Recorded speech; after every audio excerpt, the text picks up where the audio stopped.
Hello, and welcome to another production of the Technology Training Team.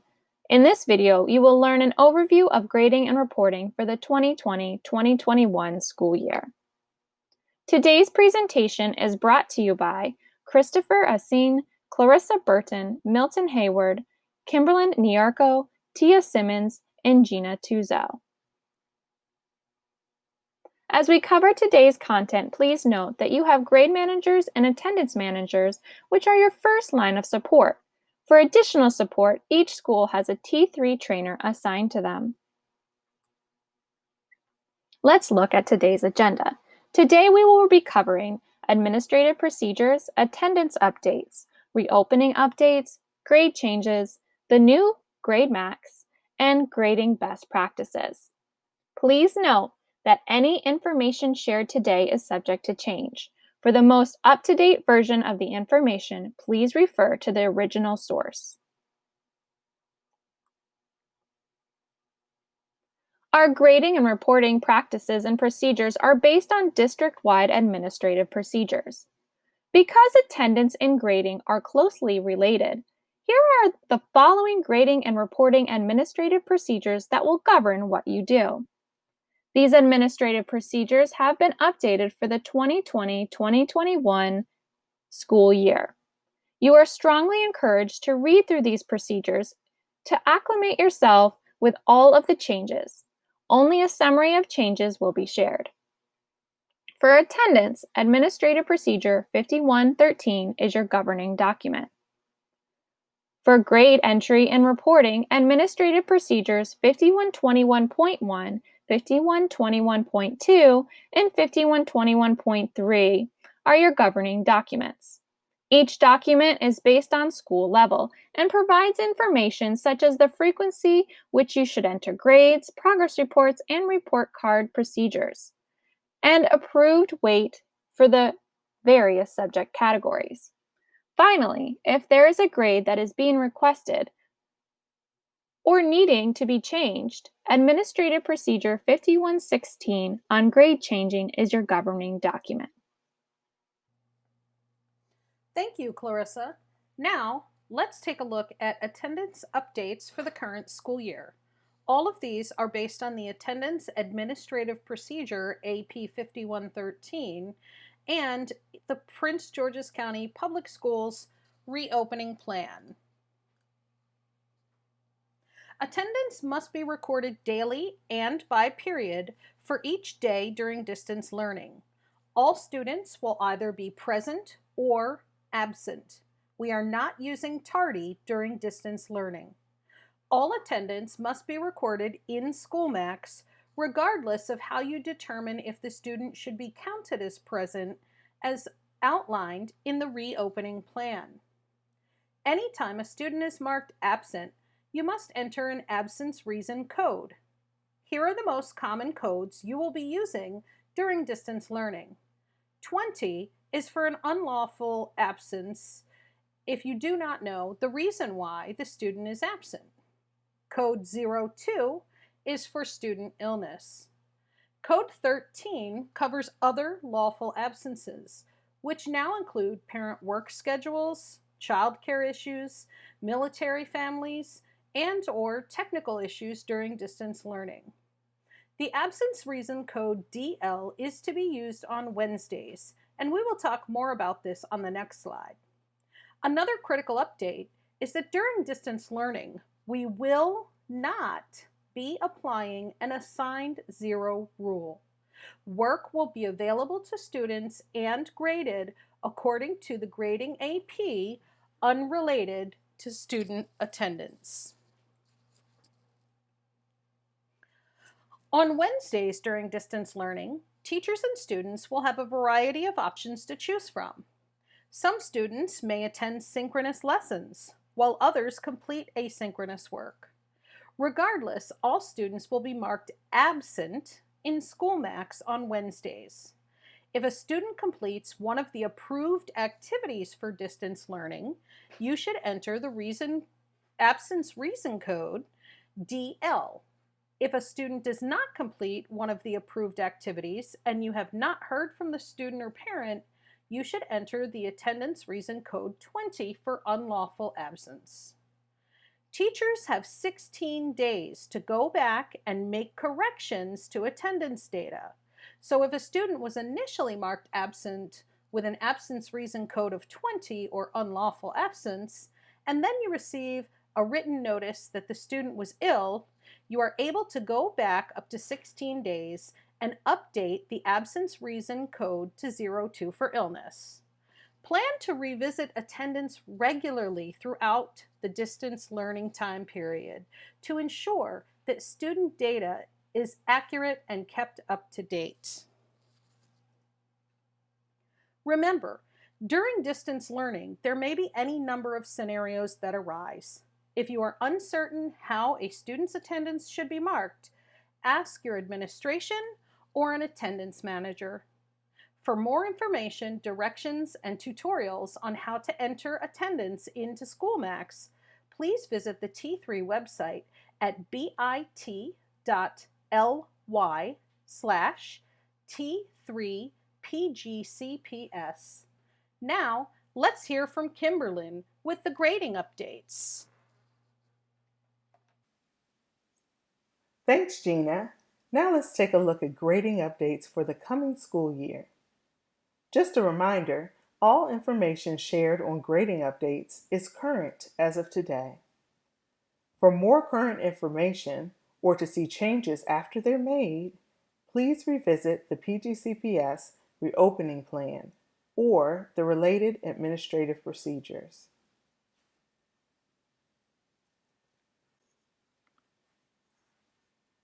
The administrative procedures that govern grading and recording house a lot of information. This year, those procedures will be updated to include the frequency with which grades should be entered, the weights that are approved by the district for each category across all of the courses being offered, and our current reporting practice for this school year.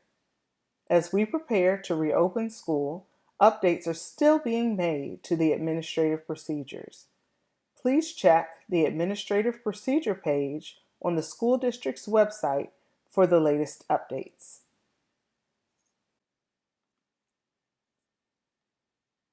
Now let's look at some reopening updates. Elementary, middle, and high school teachers will collect a minimum of 2 grades per week per class period or subject. This requirement is determined by the frequency of class meetings or periods. Please visit the PGCPS reopening plan and AP 5121 for specifics regarding your subject and/or grade level. Also, be reminded that printed progress reports and report cards will be mailed home at the end of second and fourth quarters.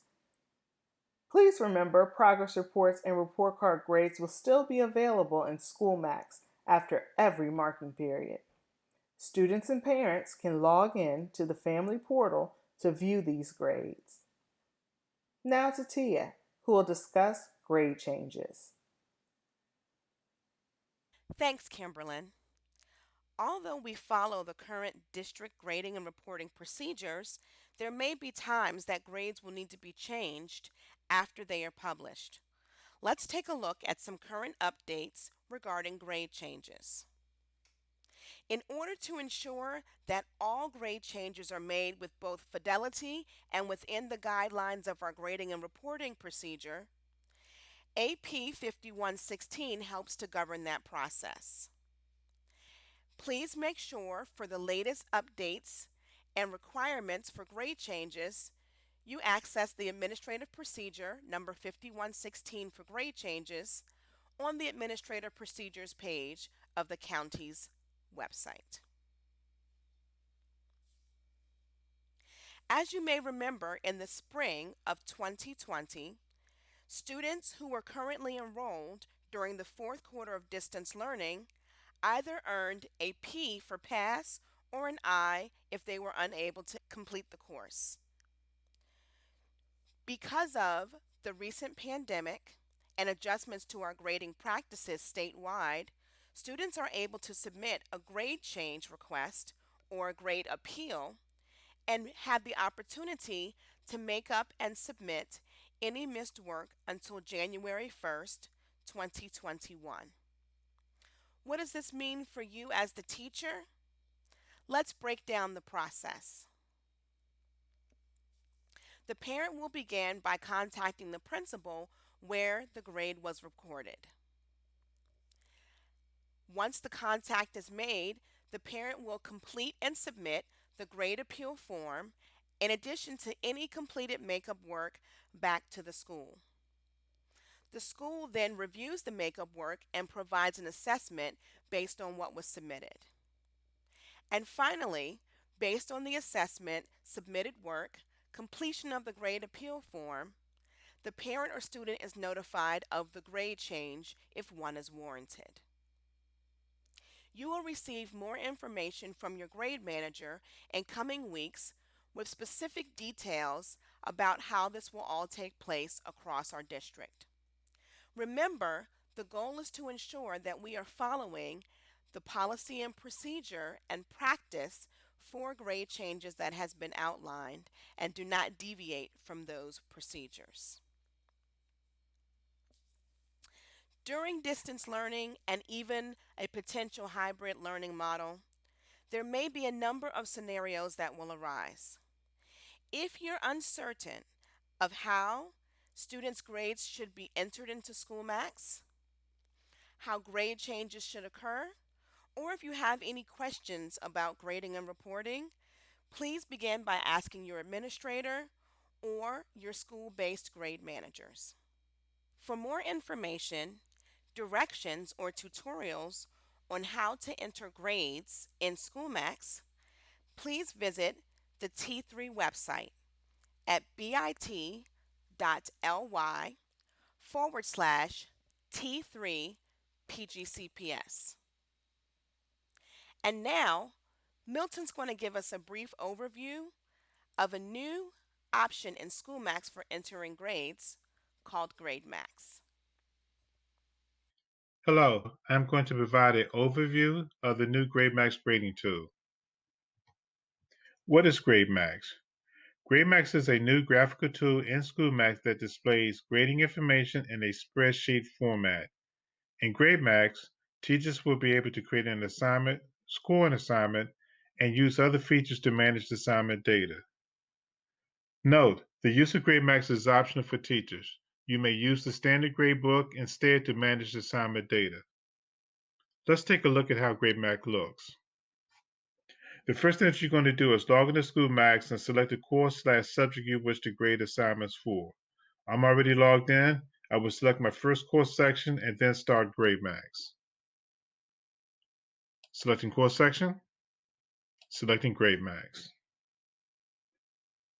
The new GradeMax provides teachers with a spreadsheet-like view of students and assignments all on one page. The red circle E means that a student was exempted from an assignment, and the red circle N means a note was entered. Next, we're going to review 3 features of GradeMax. The first one is add an assignment, the second, score an assignment, and third, view additional features. We're going to add a new assignment. We do that by clicking the Add New Assignment button. This displays a pop-up window for grading information to be entered for that assignment.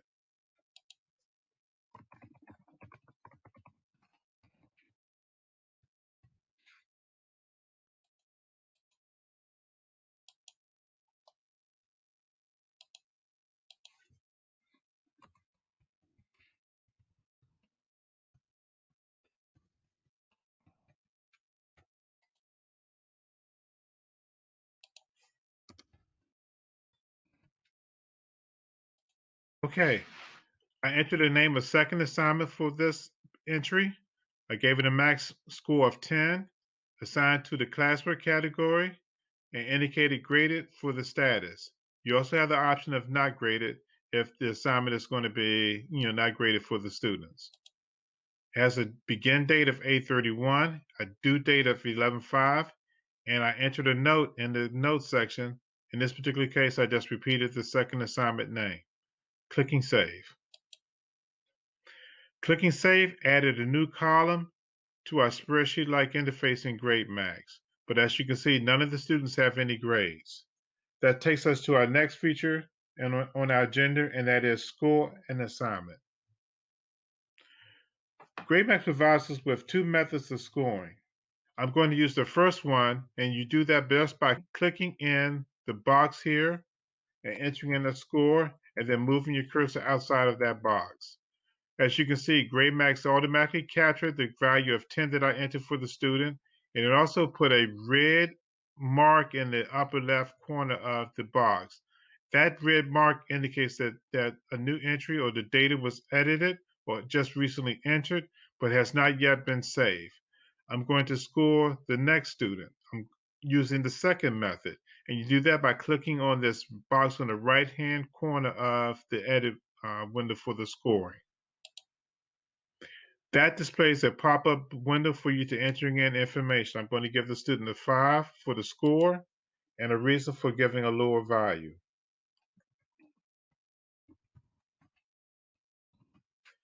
I inputted late assignment.